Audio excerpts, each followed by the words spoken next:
આપ જોઈ રહ્યા છો સ્પાર્ક ટુડે ન્યૂઝ। हैरान जनताए सरकारથી કર્યા સવાલ।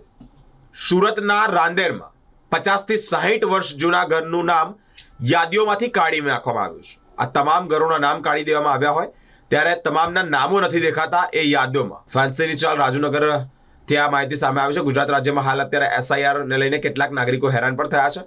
જે નાગરિકો વર્ષોથી એક જ જગ્યાએ રહેતા હોય એ જ લોકોને 2002 ની યાદીઓના નામ નથી આવ્યા, જેને લઈને હેરાન થઈ રહ્યા છે। જનતાનો સવાલ છે કે અમે જે જગ્યા પર વર્ષોથી રહ્યા છે જગ્યાએ વિસ્તારમાં યાદી કેમ નથી, એ યાદીમાં નામ કેમ આપવામાં નથી આવ્યા। 2002 પહેલાના વોટ આપતા આવ્યા છે, અમારી જગ્યા અને અમારું નામ ક્યાં ગાયબ થયું, એક મોટો પ્રશ્ન પૂછી રહ્યા છે। મારું નામ શેખ મોહમ્મદ સોહેલ છે, રાંદેર વિસ્તારનો રહેવાસી છું। હાલમાં ઇલેક્શન કમિશન દ્વારા એસઆઈઆરની કામગીરી કરવામાં આવી રહી છે, જેની અંદર 2002ની મતદાર યાદીનું એક ગતકડું વચ્ચે નાખવામાં આવ્યું છે। ગતકડું એટલે કહું છું કે 23 વર્ષ સુધી જે લોકો લગ્ન કરીને આવી ગયા, હવે એ લોકોના પોતાના માતા પિતાના નામ શોધી રહ્યા છે। પરંતુ જે મુસીબત પડેલી છે એ છે કે 70, 80 વર્ષના ડોસાઓ પણ પોતાના નામ શોધી રહ્યા છે 2002ની મતદાર યાદીમાં, અને એ લોકોના નામ મળી આવતા નથી। અમારા રાંદેરની અંદર જ્યારે અમે કહીએ કે ફેન્સીની ચાલ છે એ વિસ્તાર મળતો નથી, જનતાનગર છે એ વિસ્તાર મળતો નથી, પાંચલોલીની અંદર ફક્ત 10 નામ છે, જ્યાં 300-400 લોકો રહે છે, વરિયાવલીના નામ છે એ નીકળી ગયા છે। એવી રીતના પીર કયામુદ્દીન ઝુંપડપટ્ટી છે, નહેરુનગર ઝુંપડપટ્ટી છે। 2002ની અંદર ઇકબાલનગર હતો, ઇકબાલનગર તૂટીને હાલમાં EWS આવાસની ફાળવણી કરી દેવામાં આવી છે। એ લોકોના મત અહીં બોલાય છે, એ લોકોને ત્યાં ફાળવણી કરવા, એવા અનેક વિસ્તારો છે જે હાલમાં તોડી દેવામાં આવ્યા છે છેલ્લા 3 વર્ષની અંદર। આ પોતાના મત હાલમાં પણ એ જ જગ્યાએ નાખી છે, પણ એ લોકોને ફાળવણી કરવામાં આવી તો એ લોકોના ફોર્મ એ લોકો જ્યાં રહેતા હતા ત્યાં આવેલા છે અને હાલમાં EWS આવાસની અંદર રહેઠાણ કરી રહ્યા છે। તો એવા અનેક મતદારો, હજારો મતદારો, અમે કહું છું ગુજરાત રાજ્યની અંદર હજારો મતદારો, અને જ્યારે બહાર રાજ્યની વાત કરું તો લાખો કરોડો મતદારો એવા છે કે જે આજે 2002, 2003, 2004માં ફરી એકવાર ભૂતકાળમાં ગયા છે, પોતાના નામ શોધી રહ્યા છે।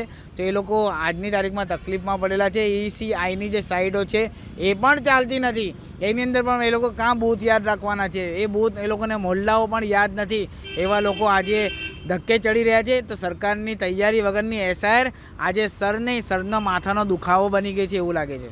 નામ નીકળી ગયા છે એ લોકો, હાલમાં જે લોકોના નામ નીકળી ગયા છે 2002ની મતદાર યાદીમાં નામ મળતા નથી, તો ઇલેક્શન કમિશન દ્વારા બહાર જે પુરાવાઓ છે એ રજૂ કરવાની વાત કરી છે, પરંતુ બૂથ લેવલ ઓફિસરો પણ ઓછી તૈયારીમાં આવેલા હોય એ હાલમાં આજે જ્યારે ફોર્મ લેવાના છે ત્યારે પુરાવો માંગે છે। એ લોકોને કેટલીક વાર મારે જણાવવું પડે છે કે તમારો જે નિયમ છે એ નિયમ પ્રમાણે તમારો ફોર્મ લેવાના હોય છે। જ્યારે નોટિસ પીરિયડ હોય એ નોટિસ પીરિયડની અંદર એ લોકોએ પુરાવાઓ રજૂ કરવાના હોય છે, પરંતુ પુરાવાઓના ધક્કામાં લોકો પણ ત્રાહિમામ થયા છે।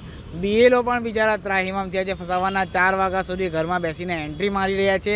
કેટલાક BLOએ તો પોતાનું જીવન પણ ટૂંકાવ્યું છે।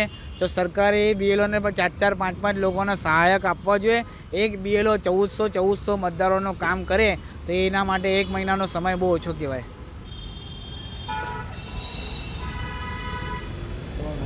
મારું નામ પઠાણ અબ્દુલ ગની છે અને હું 45 વર્ષ જૂનો કાર્યકર છું, અને હું આખા દેશમાં વંદે માતરમ, રાષ્ટ્રગાન અને એનો બધો ધ્વજવંદનનો પ્રોગ્રામ કરું છું।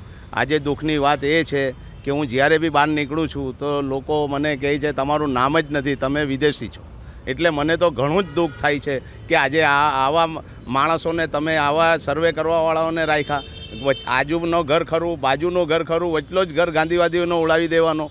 અને મેં દરેક ઇલેક્શનમાં મેં મતદાન કર્યું છે અને મતગણતરીમાં બી ગયો છું। મોરારજી દેસાઈની બી મતગણતરીમાં ગયો છું, બીજું કાશીરામ રાણાના સાહેબની બી મતગણતરીમાં ગયો છું, કેટલી ફેરી તો પુલિંગ એજન્ટ રહ્યો છું। અને મારા જેવા કાર્યકરનું જ નામ નહીં હોય અને મારા જેવા ગાંધીવાદીઓનું જ નામ નહીં હોય તો આજે મને નામ નથી એનો દુઃખ નથી, લોકો અમને જે કહે છે એનું બહુ મોટું દુઃખ લાગે છે કે આજે ગાંધીવાદીઓને સાંભળવું પડે છે કે તમારું મતદાન નથી, તમે વિદેશી છો એમ કરીને કે આજે દેશી અમે ખાદીધારી માણસો અને ખાદીના કપડાં પહેરનારા, ચરખા ચલાવનારા લોકો, ગાંધી મેળા કરનારા લોકો, અને આજે એવી હાલત કરી દીધી કે આજે અમારું 2002નામાં નામ નથી। હું તો તમારે ચેનલના માધ્યમથી એમ કહેવા માંગુ છું કે જેણે નામ કટ કર્યા છે, જે લોકોએ ઉડાવ્યા છે, એ લોકોને સારામાં સારી સજા આપો, અને નહીં થાય તો સુપ્રીમ લઈ જાઓ। અમારી પાસે આટલા પૈસા નથી કોઈ સુપ્રીમ જવા તૈયાર હોય તો હું એમની સાથે આવવા તૈયાર છું, એફિડેવિટ કરવા તૈયાર છું. વંદે માતરમ.